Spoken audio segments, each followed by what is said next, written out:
إن الحمد لله نحمده ونستعينه ونؤمن به ونتوكل عليه ونعوذ به من شرور أنفسنا ومن سيئات أعمالنا من يهده الله فلا مضل له ومن يضلله فلا هادي له أشهد أن لا إله إلا الله وحده لا شريك له وأشهد أن سيدنا ومولانا وحبيبنا محمدا عبده ورسوله اللهم صل وسلم وبارك على سيدنا محمد قبل كل كلام اللهم صل وسلم وبارك على سيدنا محمد بعد كل كلام اللهم صل وسلم وبارك على سيدنا محمد عند كل كلام اللهم صل وسلم وبارك على سيدنا محمد عدد الأسماء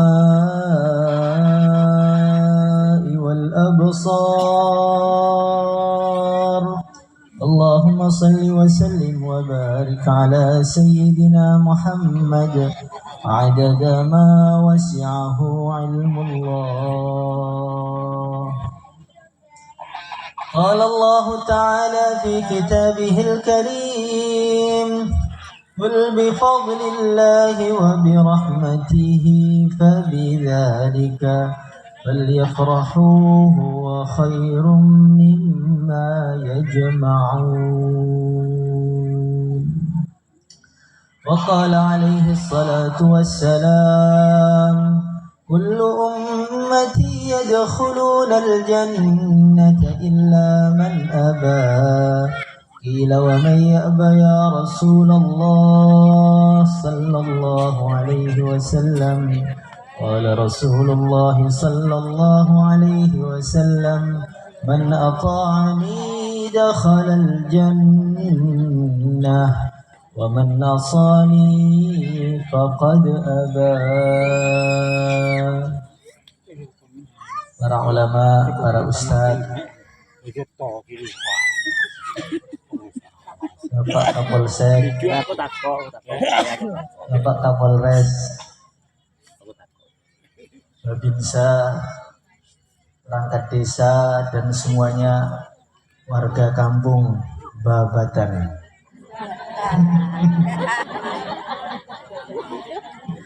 Babat Ndolok. Ndolok itu apa? Oh, membabat Ndolok. Yang kami muliakan Ustadz Pendekar Sahlan yang begitu gagah perkasa ini, Masya Allah. Dan Ustadz Bilal. Hadirin yang dimuliakan oleh Allah Subhanahu wa Ta'ala, pada malam ini, malam 13-14 Syawal, kita membuat acara halal bihalal akbar. Hari ini adalah hari-hari yang ada dalam bulan Syawal. Bulan Syawal ini adalah bulan kegembiraan, bulan senang, bulan bunga, bulan-bulan bahagia. Karena di dalam bulan Syawal ini ada hari rayanya umat Islam, yaitu hari Idul Fitri.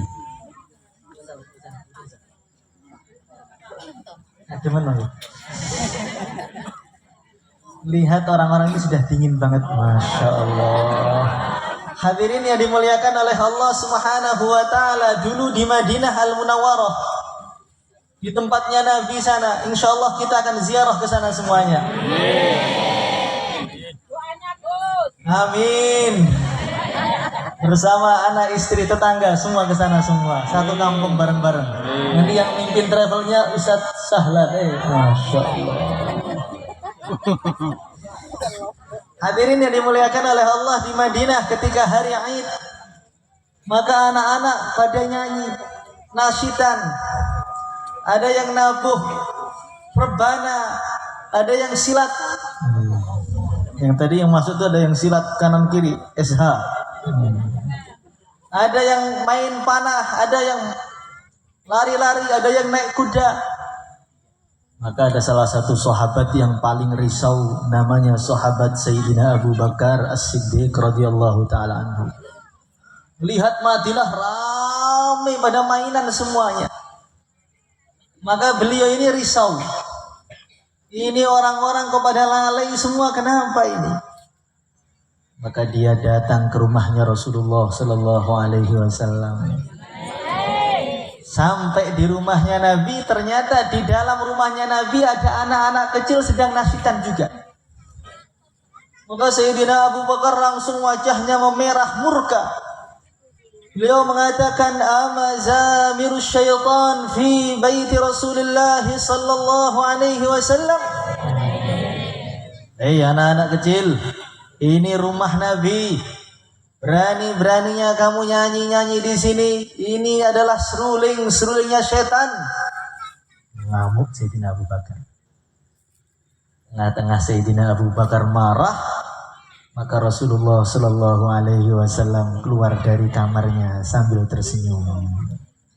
Maka beliau mengatakan, "Wahai Abu Bakar, sing alon-alon.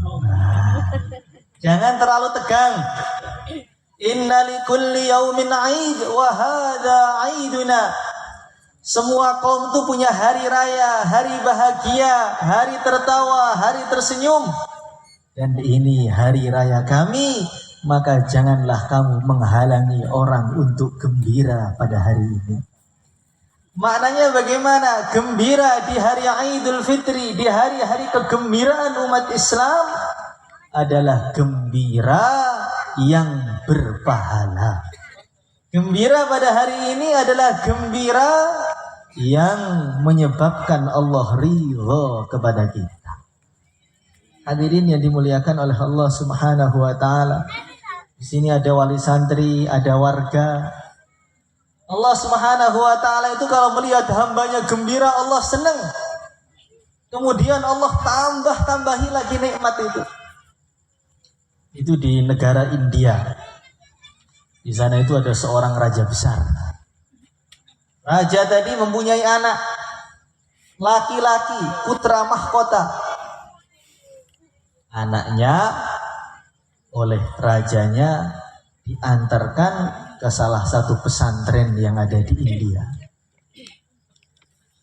Orang-orang zaman dahulu, raja-raja zaman dahulu, itu anak-anaknya banyak yang mondok. Banyak dipesantrenkan.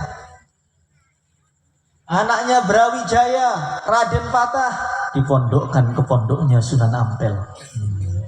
Tapi kalau sekarang kadang-kadang anaknya Pak Yainya nggak mau mondok.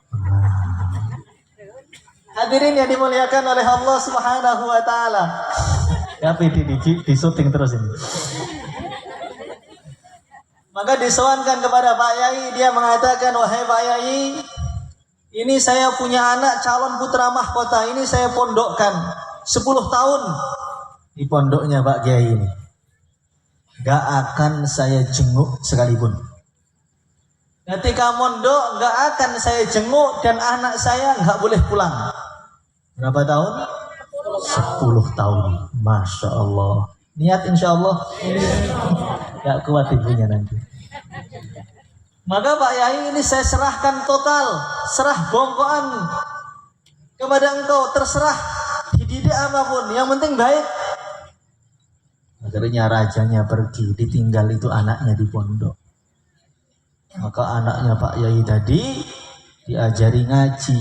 Ternyata otaknya anaknya itu sangat tidak cerdas. Bukan hanya tidak cerdas, bodohnya itu bukan bodoh biasa, bodoh. sehingga tidak mampu menyimpan hafalan. Diterangkan Pak Yainya satu ayat, dia hafalkan masuk telinga kanan, keluar telinga kiri, diulang-ulang 100 kali, hafal, ditinggal ngantuk sebentar aja, hilang lagi. Ngapalkan sudah capek semalaman, subuh-subuh keluar kelas, kena angin dikit, hilang. Jadi memori otaknya itu betul-betul Masya Allah, memorinya kecil gitu. Ngaji 10 tahun nggak ada yang masuk sama sekali. Masih mending kita, ini nemen nih. Mungkin lupa bismillah ketika bikinnya dulu. Hadirin yang dimuliakan oleh Allah Subhanahu wa taala, maka setelah 10 tahun raja tadi datang jenguk anaknya. Raja datang dengan penuh harapan, Masya Allah, anak saya sudah ngaji 10 tahun. Mesti hafid Quran, pinter, hafal apa-apa. Datang dengan pasukannya, dengan menteri-menterinya, hadir di wisuda anaknya yang nomor 10 tadi, yang tahun ke-10. Maka setelah datang, rajanya senyum, ketemu Pak Yainya. Pak Yai, Pak Yai Sahlan, Masya Allah.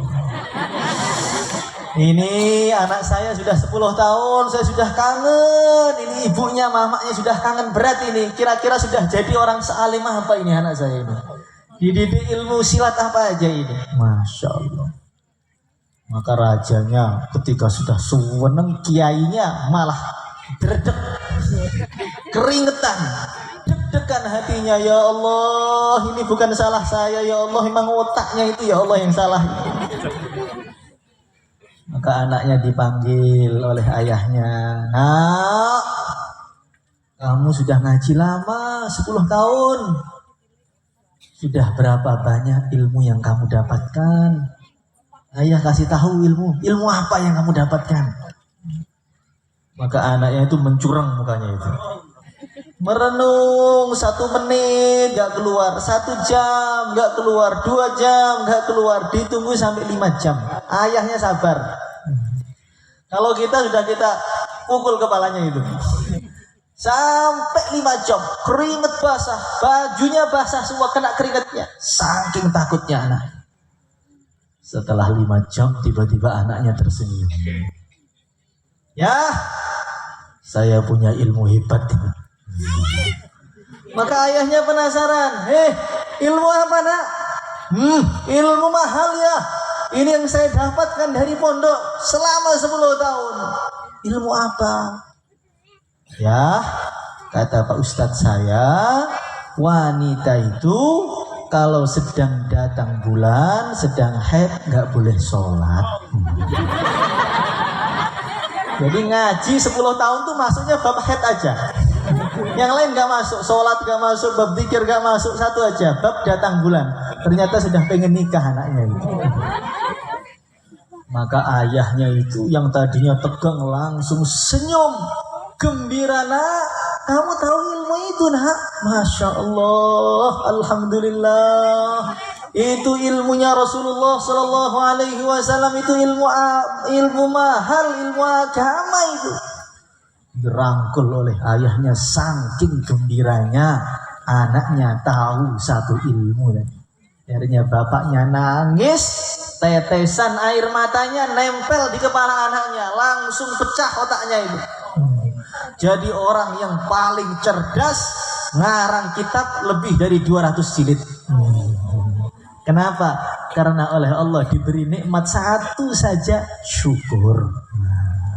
Kalau orang itu diberi nikmat syukur, menampakkan kegembiraan, la in syakartum la azidannakum, Allah tambah lagi, tambah lagi, tambah lagi.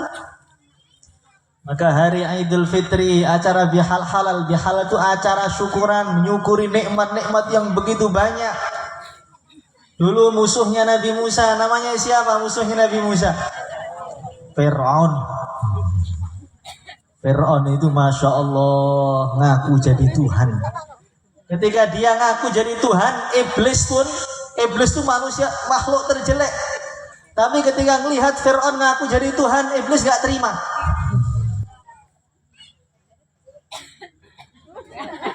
Mejanya kok kecil nih, kenapa ini? Di samping aja.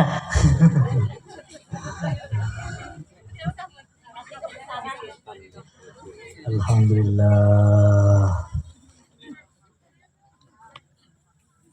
Hadirin yang dimuliakan oleh Allah Subhanahu wa taala.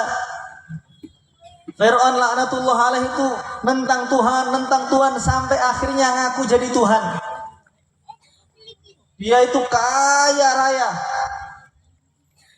Ketika dia ngaku jadi Tuhan, iblis laknatullah alaih itu masuk ke istananya.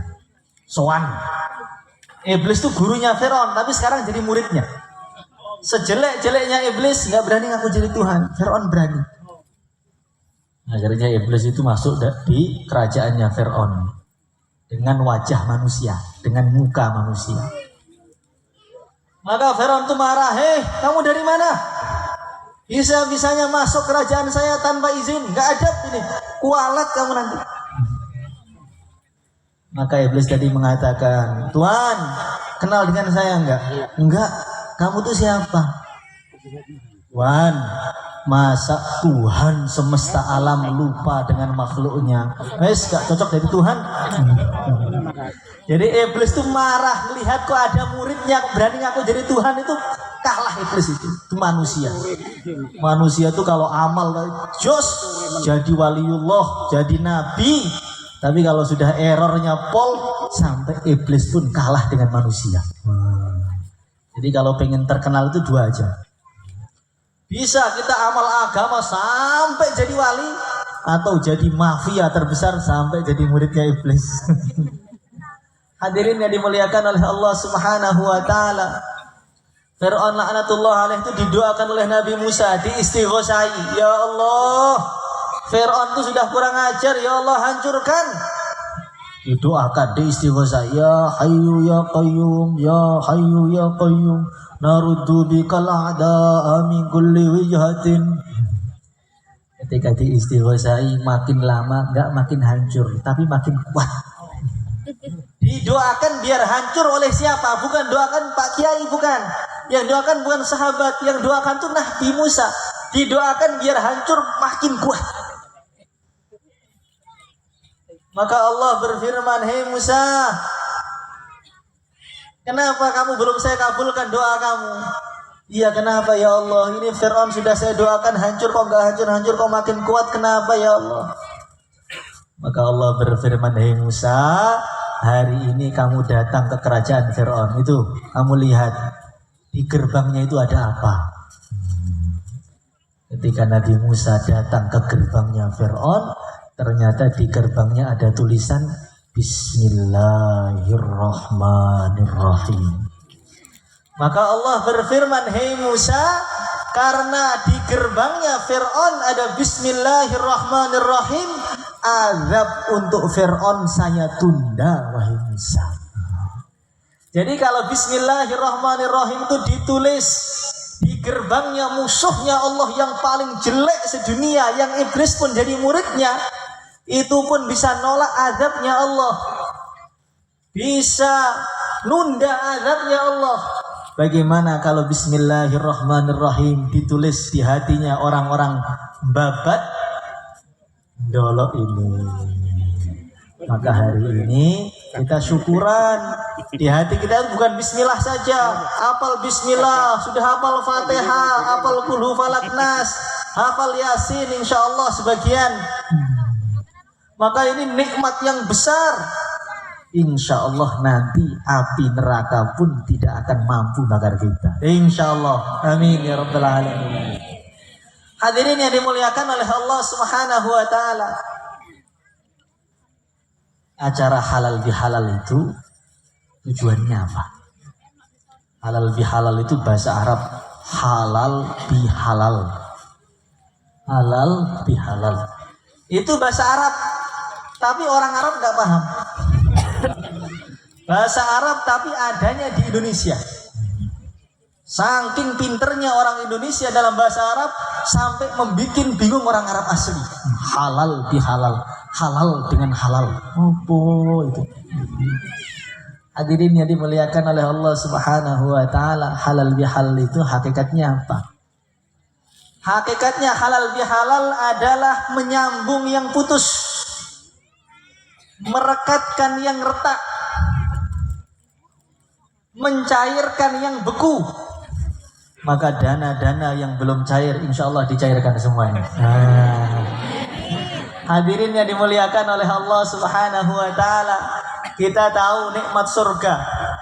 Nikmat surga itu banyak diterangkan di pengajian-pengajian. Ada nikmat minuman dari susu, dari madu, istana dari emas, dari intan. Ada nikmat sowan dengan Nabi. Ada nikmat sowan dengan Allah Subhanahu wa taala. Allahumma ja'alna minhum. Kita insyaallah di sana semua. Tapi ada satu nikmat yang jarang orang yang menceritakan. Padahal satu nikmat tadi kunci dari segala nikmat. Surga itu apa aja ada. Tapi ada satu nikmat. Ini yang paling mahal ini. Yang termasuk paling mahal. Apa itu? Jadi ketika orang nanti di akhirat sebelum masuk di surga, itu di depan surga itu ada pohon besar. Di bawahnya ada mata air yang jernih sekali. Maka orang-orang yang Islam mandi di mata air tersebut. Setelah mandi oleh Allah Subhanahu wa taala, yang pertama wajahnya dirubah. Laki-lakinya menjadi tampan, perempuannya menjadi cantik. Laki-laki tampan, perempuannya apa? Cantik. Kalau cantik masih belum puas dia. Cantik. Sampai bisa dilihat dari jarak 1000 tahun perjalanan. Jadi bisa dilihat kayak melihat matahari itu. Yang kedua, ada nikmat. Inilah nikmat inti yang kedua ini. Apa? Nanti oleh Allah Subhanahu wa taala itu hatinya dicuci.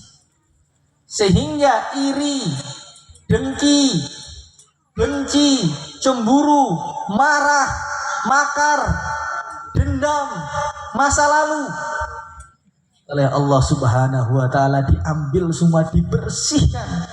Wa naza'na ma fi sudurihim min ghillin ikhwanan ala sururim mutaqabilin. Saya cabut dari hati orang Islam itu benci, iri, dengki, sehingga mereka di surga bisa duduk bersama, saling hadap berhadapan, saling tersenyum, saling senang, semua cerita masa lalu di surga nanti. Hadirin yang dimuliakan oleh Allah Subhanahu wa taala, kenapa dikatakan nikmat inti? Kenapa? Bayangkan kalau di surga, kemudian warga-warga sini sowan kepada Pak Yainya.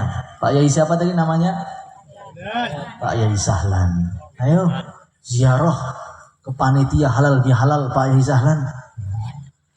Kita ngelihat surganya Pak Yai itu ternyata bagus. Surganya bagus, istrinya cantik sampai offset. Masya Allah. Maka orang-orang pulang ke rumahnya masing-masing di surga, hatinya malah sumpek. Ya Allah, saya kira surga saya bagus, ternyata surga saya kok jelek dibanding Pak Yai. Akhirnya di surga, tapi nggak terasa di surga. Bayangkan kalau kita di surga punya tetangga, surganya lebih tinggi daripada kita. Nanti di akhirat itu jarak antara satu surga dengan surga yang lain itu bainas sama'i wal ard, antara bumi dan langit. Ada orang itu melihat, buka jendela di surga, melihat ada bintang yang terang. Ya Allah, itu bintang apa? Itu bukan bintang, itu surga tetangga kamu. Ya Allah, kenapa tinggi sekali surganya? Dia sholatnya bareng sama saya, ngantuknya bareng, tidurnya bareng, tapi kalau korupsi gak bareng. Maka Allah berfirman, beda. Dulu kamu habis sholat, zikirmu subhanallah, subhanallah 32 kali. Dia 33. Beda satu jarak antara bumi dan langit. Maka kalau kita di surga masih ada cemburu, ya Allah, jauh sekali dengan Pak ini ya Allah. Akhirnya sumpek di surga, nggak bisa tidur, malah setruk di surga. Hadirin yang dimuliakan oleh Allah Subhanahu wa taala. Bayangkan kita kalau di surga ketemu musuh kita yang di dunia. Melihat mukanya langsung mual. Itu makanan yang anget jadi nggak anget lagi, yang manis jadi pahit. Maka surga tidak akan terasa seperti surga. Maka syaratnya surga itu nikmat apa? Harus dicabut dulu iri, dicabut dengkinya, bencinya, cemburunya. Wa naza'na ma fi sudurihim min ghillin ikhwanan ala sururin mutaqabilin. Itulah kunci nikmat surga. Hadirin yang dimuliakan oleh Allah Subhanahu wa taala, maknanya bagaimana? Kata para ulama. Kalau orang di bumi ini sekarang sudah nggak ada iri di sini. Dalam hati itu di mana? Kanan apa di kiri? Kiri. Ini. Di hati ini sudah nggak ada iri, nggak ada dengki, nggak julid dengan tetangga, nggak ada rasa benci, rasa makar, rasa dendam di sini. Berarti dia itu adalah penduduk surga yang sedang mampir di babat ini.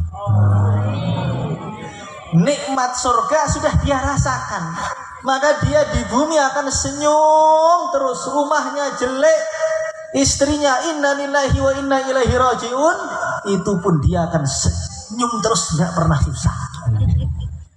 Kenapa? Lihat ada tetangganya beli motor baru, dia seneng. Kenapa kamu seneng? La yu'minu ahadukum hatta yuhibba li akhihi ma yuhibbu li nafsihi. Nabi bersabda, tidak iman dengan sempurna. Iman kalian tidak sempurna sebelum kalian gembira ketika melihat orang lain mendapatkan kegembiraan yang kamu sukai. Kita suka punya rumah bagus, melihat rumahnya orang bagus, kita senang. Kita suka punya motor, ada orang punya motor, kita ikut senang. Nanti hidupnya walaupun nggak punya apa-apa, senyum terus, umurnya panjang, sehat panjang umur. Insya Allah. Tetapi kalau orang itu hari-hari iri, ini ada tetangganya beli motor, Masya Allah, langsung ibu-ibu kumpul itu, majelis mak-mak. Orang itu loh nggak punya kerjaan kok beli motor, mesti duit korupsi. Orang itu nggak punya kerjaan kok beli motor, ya dah paling motor STNK, polisi ditangkap mawon. Hadirin yang dimuliakan oleh Allah Subhanahu wa taala. Saya pernah jumpa dengan seseorang di Kediri sana. Umurnya itu hampir 110 tahun. Tetapi wajahnya itu kayak umur 40-an. Seger, giginya utuh. Katanya beliau sudah pernah ngubur cucunya itu 7. Bahe sehat, cucunya 7 sudah dikubur semua. Saking panjang umurnya itu, 110-an. Maka saya ziarah ke rumahnya, pengen nyari resepnya itu apa. Resep panjang umur itu apa? Apa ada obat apa begitu? Apa suwuk-suwuk gimana gitu? Maka saya tanya, Pak Yai, jenengan itu umurnya bisa panjang itu jawabane nopo? Resepnya apa? Apa diet? Apa jaga makanan? Nggak boleh gorengan atau gimana? Maka Pak Yainya senyum. Saya punya 2 resep. 2 nih. 2. Kalau bisa ngamalkan, insya Allah panjang umur. Kalau bisa tapi ngamalkan. Kok kalau bisa Pak Yai? Soalnya itu susah. Ngopo niku? Yang pertama kata beliau, nek wonten tiang bunga derek bunga. Wah. Kalau ada orang sedang gembira, ikut gembira. Jangan kalau ada orang gembira malah susah. Kalau ada orang gembira, ikut gembira. Insya Allah umurnya panjang. Yang kedua napa Pak Yai? Yang kedua, donya niku sampun wonten sing ngatur, boten usah derek ngatur. Dunia itu sudah ada yang ngatur. Allah Subhanahu wa taala, gak usah ikut ngatur, sudah ada yang ngatur. Negara sudah ada yang ngatur, gak usah ikut ngatur. Apalagi bumi yang ngatur tuh Allah langsung, gak usah ikut ngatur. Kesel mengke pun wonten sing ngatur, manut mawon. Ternyata dua resep inilah yang menjadikan dia seger panjang umur. Insya Allah. Tetapi kalau ada orang bunga seneng, dia malah susah, nanti umur 35 tahun sudah kena stroke, gagal ginjal, diabetes, Masya Allah. Maka halal bihalal itu tujuannya itu. Tujuannya apa? Benci-benci, iri, dengki, musuhan, satru-satruan yang sudah nggak ngomong setahun, 2 tahun, nanti insya Allah pulang dari sini didatangi rumahnya, kasih panggang hangat, insya Allah. Hadirin yang dimuliakan oleh Allah Subhanahu wa taala, dulu tuh ada seorang nabi namanya Nabi Yusuf. Nabi Yusuf itu nabi yang tampannya itu Masya Allah, la haula wa la quwata illa billah, subhanallah walhamdulillah wa la ilaha illallah, Allahu akbar, la ilaha illallah, istighosah sampai akhir. Kalau orang tampan biasa kan Masya Allah, orang cantik subhanallah, kayak enggak ini Masya Allah, subhanallah, la haula wa la quwata illa billah, saking tampan. Jadi kalau melihat Nabi Yusuf itu masuk pasar gitu, orang yang lihat saja itu matanya keselio, langsung melotot, gak bisa kedip, perlu dipijeti dulu baru bisa kedip. Hadirin yang dimuliakan oleh Allah Subhanahu wa taala, kalau Nabi Yusuf itu lewat satu gang, satu lorong, netes itu keringetnya, netes 2 aja, itu wanginya sampai 3 bulan belum hilang.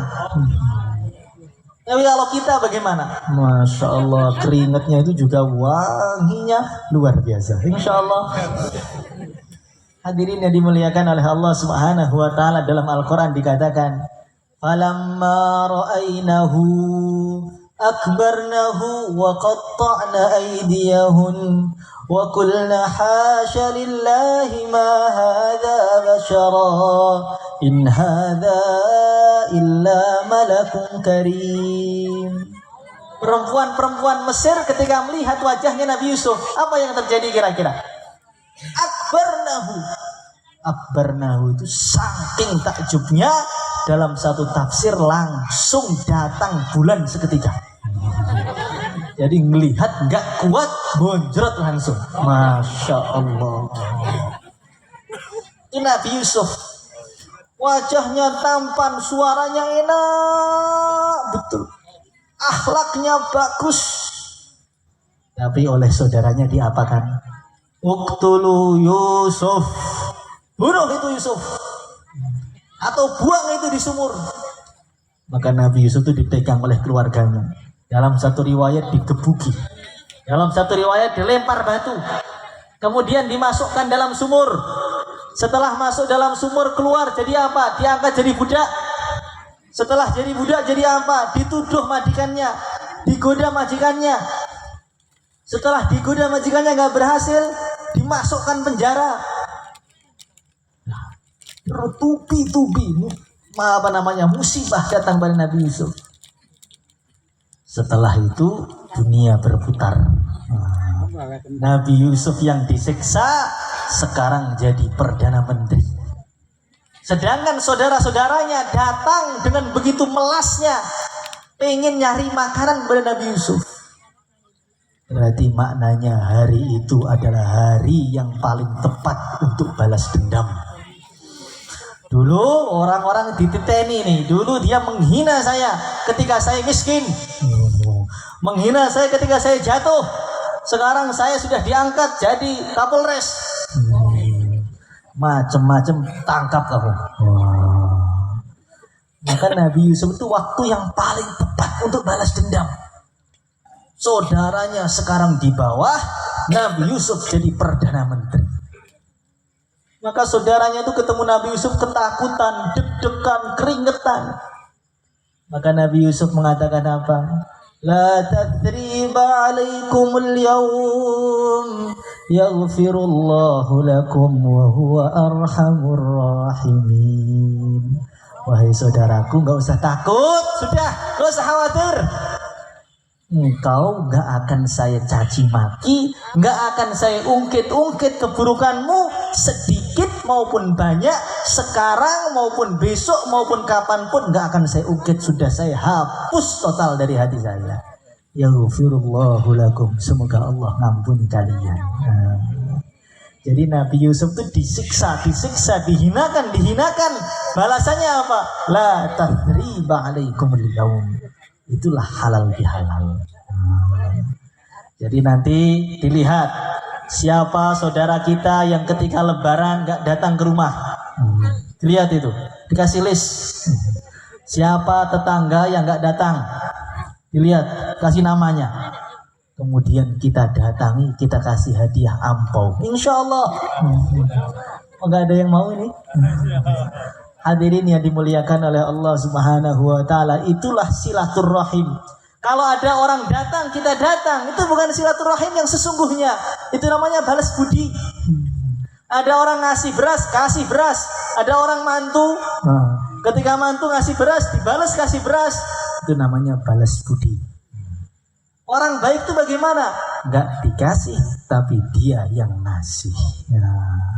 Maka insya Allah di acara halal bihalal kita ini, hari ini semua kebencian kita bersihkan, iri dengki kita bersihkan, semua satu kampung rukun semua, senyum semua, salaman bareng-bareng, insya Allah kita ke surga bareng-bareng bersama Pak Kiainya nanti.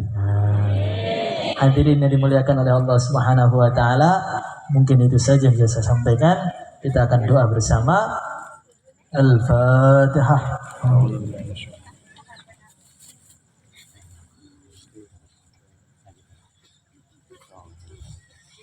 Allahumma salli ala Sayyidina Muhammad wa ala ali Sayyidina Muhammad kama sallaita ala Sayyidina Ibrahim wa ala ali Sayyidina Ibrahim fil alamin innaka Hamidum Majid. Ya Allah, ampunilah dosa-dosa kami ya Allah, ampunilah dosa anak istri kami ya Allah, kedua orang tua kami ya Allah, saudara-saudara kami ya Allah. Ya Allah, berilah rizki kepada kami ya Allah, rizki yang halal, yang banyak, yang cepat ya Allah. Ya Allah, tunaikan hajat-hajat kami ya Allah. Ya Allah, bayarkanlah hutang-hutang kami ya Allah. Ya Allah, selesaikan masalah-masalah kami semua ini ya Allah. Yang hadir di majlis ini ya Allah, selesaikan semua urusannya ya Allah. Mudahkanlah ya Allah.